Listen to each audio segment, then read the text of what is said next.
Hey folks, and welcome back. Today I want to do two things in this video. One, I'd like to get into greater detail about what I mean when I speak about the psychological and the spiritual. The second thing I'd like to do is to give you some practical meditative and mindfulness practices to work on. Stay tuned.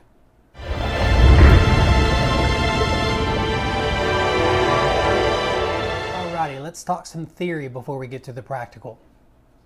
What I want to do is differentiate what I've been meaning about psychology and spirituality. Within the psychology aspect, what I'm meaning to talk about is the personal. By personal, I mean anything that has us feel like us as unique individuals. Our thoughts and wishes, our emotions and beliefs, our fears, our shadow side, specifically our personality and our personal preferences.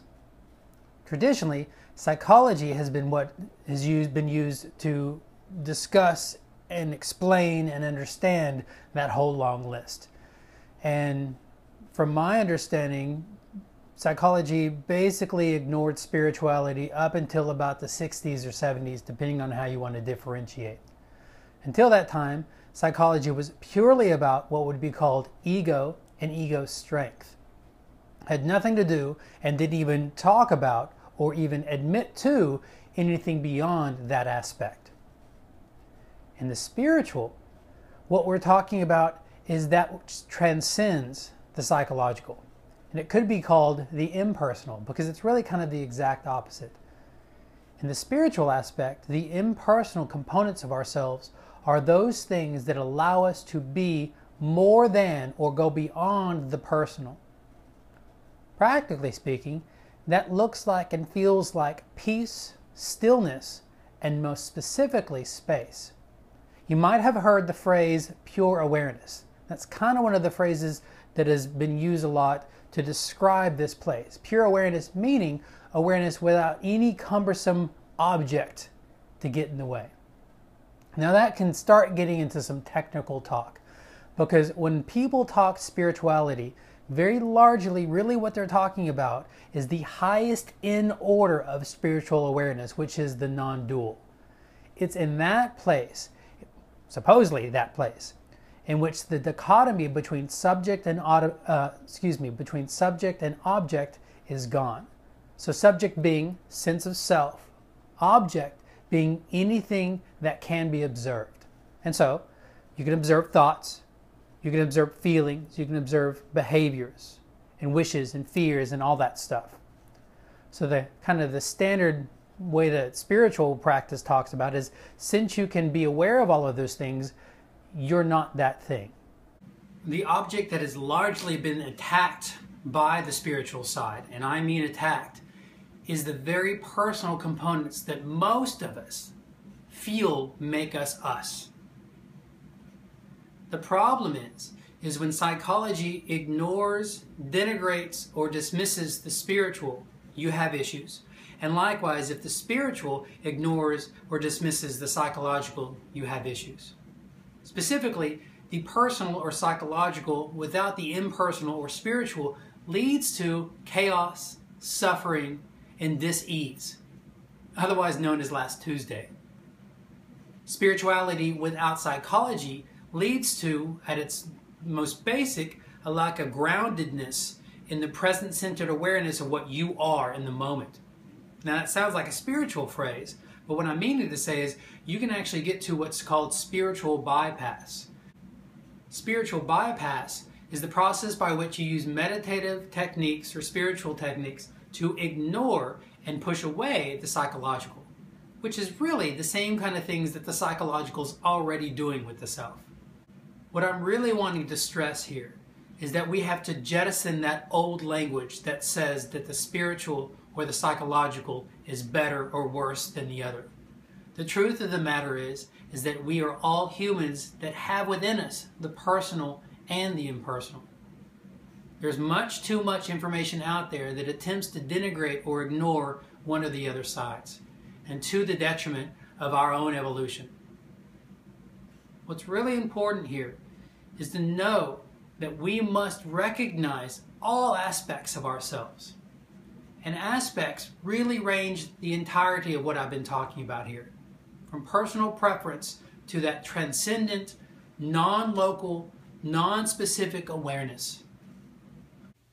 To really get to a new stage in our conscious growth, we've really got to get rid of the language that says that the spirit is hokey or wrong or bad, or the spiritual side that says the personal isn't real.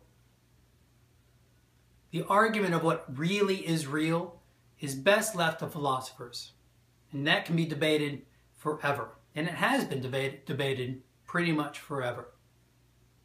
To get to a down-home marriage of the personal and the impersonal requires you to be exceptionally honest with yourself. So you use spiritual techniques to be honest with yourself about your psychological biases. And you use your psychological preferences to value spiritual practice. The irony is you have to have some value, some personal value, to continue this whole spiritual process, because it's tough. Oftentimes, it's not rewarding and frustrating.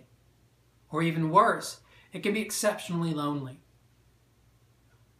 To marry these two means to actually accept all of us. When I say all of us, I mean all of the internal workings that go on in us and all of the internal workings that go on in other people. Through a process of conscious acceptance, forgiveness, and compassion, we can actually learn to be nice people. Nice. And then as Christians say, we can do good works. And as Buddhists say, we can be still. And pick your language, we can be those things. But we can only be those things when we fully accept the fact that just the psychological is partial, true but partial, and just the spiritual is true but partial. That last part is going to sound like blasphemy to a lot of folks, and I'm okay with that. Beware the guru or the psychologist/counselor who ignores the other part of what it means to be human. When you can learn to find all of your aspects significant and important, you can do the same for other people. You can actually help them find the significance in themselves. Because the truth of the matter is we are insignificant. Insignificant in the grand scheme of things. But that also means we're very significant because we're trying to figure out what the grand scheme of things means. They both go together. There's room for both. There's room for all of it.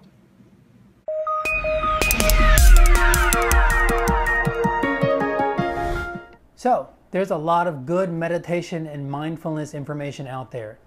So why am I bothering adding more to the mix? What I'd like to do is simplify the entire process. And I want to emphasize a couple of things that don't seem to get emphasized.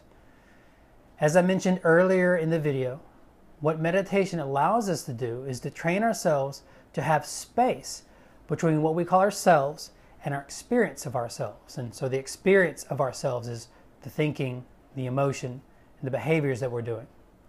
So when it comes down to it, meditation and mindfulness practice is what creates that space, which is what we talked about, that spiritual aspect of ourselves.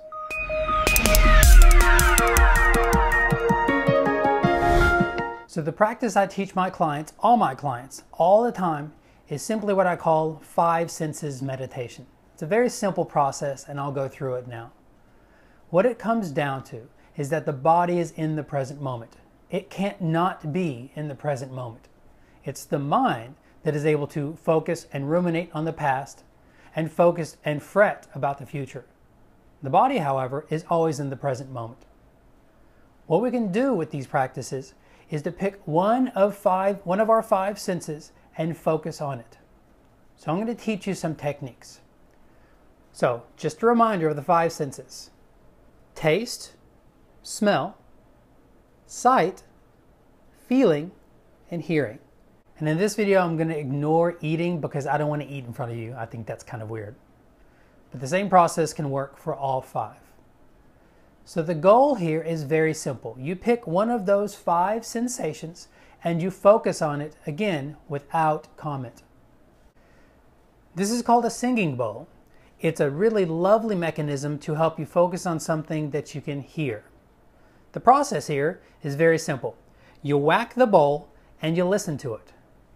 Now the process is really to listen for the sound until it disappears. I've already practiced this. It's going to disappear on camera before it does with me here.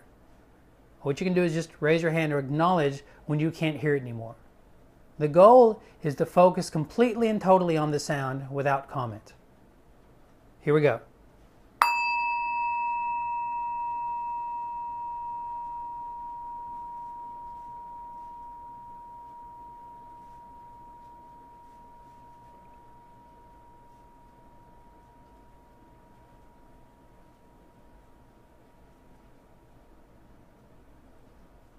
That's the end.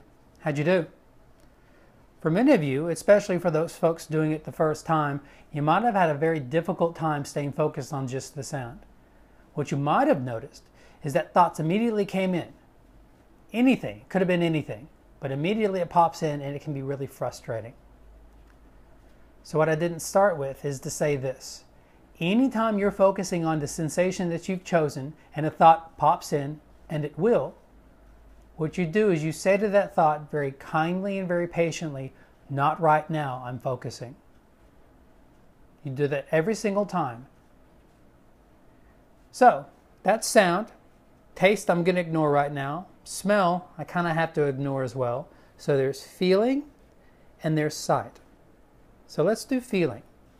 One very simple thing you can do, no matter where you are, get your hands and rub them together. And if you do it gently, it's going to feel pretty pleasurable. You can do it a little bit more vigorously and actually start creating some heat. Another one is just steepling your fingers and bouncing them together. Both processes are about feeling what's going on in your body. What you can do is you can translate that experience into feeling any tension or tightness that might be existing in the body. The better we get at that, the better we are able to actually pay attention to any emotion that might be there. Sight is going to be as obvious as it sounds. You pick something in your room and you focus on it. Now this might be very difficult at first because what you might do, what I oftentimes have people do or see people do, is they'll start focusing on something and immediately they start narrating. So I'm looking at a picture and they go, well, I see people, I see blue, I see colors. That is not meditation. What that is narration. It's more thinking. So again, the goal is to generate complete focus on the sensation, whatever it is that you've chosen.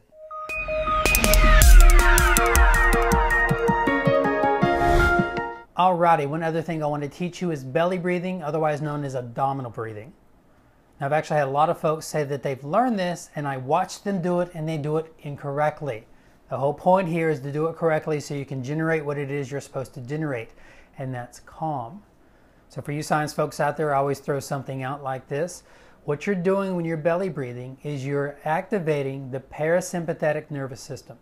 It's the sympathetic nervous system that is active when we're awake, when we're alert, and it's overactive when we are stressed out. So when we breathe diaphragmatically down here, we're activating the parasympathetic nervous system, which allows us to stay calm and relaxed. All right? So the way I teach belly breathing, oftentimes it's easier to start out doing it lying down. I can't do that here, so I'm going to show you this way. The whole point with belly breathing is to do a few things differently than the way that we normally breathe. First is we want to breathe in and out through our nose. Now, if you're stopped up, don't worry about it. Breathe in and out through your mouth, but the goal is to breathe out through your nose. And the reason for that is it slows the entire process down. And that's kind of the name of the game here, is to take in more oxygen, slow the process down, and get ourselves to a relaxed, calm place. So, the diaphragm is a muscle that expands all the way down and across on the inside of the ribs. What's happening when we're breathing on like we normally breathe, which is like that, we're causing ourselves to be stressed out. If we're running from a bear or working out, we're supposed to be breathing like that. if we're sitting at an office meeting or just sitting in traffic and breathing like that, we're wearing our body out. So the goal is to drop our attention and our awareness down into our belly. So here's how I like to show it. We're breathing in through the nose slowly and out through the nose slowly, and we're leading with the belly. Here's the belly, here's the chest. What you're shooting for is a nice, smooth, undulating motion. You're going to lead with the belly. As you continue to breathe, the chest will expand. And then when you breathe out, the belly is going to lead. And then the chest will go back. So what you're shooting for is very much a wave-like motion. You can get really good at it. What you can do, you can lie down, you can sit up and do this, but you can put your hand on your stomach and your chest just so you can feel the difference between what is moving. That's what I'm finding, is that people don't even recognize what's physically moving on their body. So let me just show you a few breaths, so I'm going to be quiet for a moment.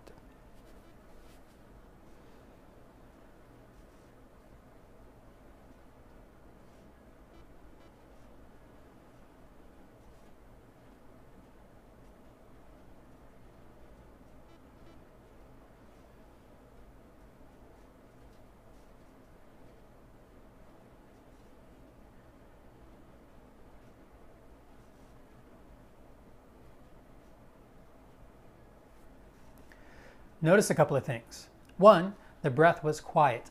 If you can hear your breath, then you are not belly breathing properly. In fact, you're forcing air into your lungs. That's the opposite of what we're shooting for. The second really big thing that I've learned is that when we exhale, we can actually exhale longer than we breathe in. So if you want to make this process a little bit more technical, what you can do is you can choose a certain count to breathe into, let's say 5 or 6. And then what you do at the end of that inhale is you pause for a count of 1 or 2. And then when you exhale, you can exhale actually twice as much as you breathed in. So let's say you breathed in for 5 seconds, you held that breath for a count of 1 or 2, and you breathed out for a count of 10. Now you can play around with this, don't worry about the numbers. The point is to breathe in and out through the nose, lead with the belly, and do this very slowly and deliberately. Enjoy. The few techniques that I just showed you are a few techniques in probably literally thousands of things that you can do. The point is that you're focusing on one sensation. Now you could get good and focus on 1 or 2. Now if you're a bit overwhelmed by where to start, one place I recommend is a book called The Book of Secrets by Osho. This book is huge. It boasts 112 different meditative techniques, and they range all over the place from tantric techniques to basic eating candy and focusing on the taste of the candy. Point is if you're looking for something to do, you can find it. Just be patient and really play around with the different sensations. One final thing to point out is that you might find yourself really liking one sensation. I'm an auditory person. I'm very easily able to focus on the auditory. What I need to do is be able to focus more on feeling and more on sight. Other folks are more designed to or geared towards seeing and have a hard time with auditory or feeling. So play around with these, see which ones you're good at, see which ones you're not so good at. The way I also teach this practice is rather than sit down and have a formal practice, which oftentimes people can argue they don't have time for, here's something you do have time for. 30 seconds every hour. I did the math. On a regular 16-hour waking day, that's 8 minutes. 30 seconds every hour, and just stop and do some sort of practice. What you'll wind up doing is over time, you get more and more used to being in that place. What you'll do is you'll generate more and more space, stillness, and calm. And of course, it's in that spiritual place that we can use our personal aspects to our fullest advantage.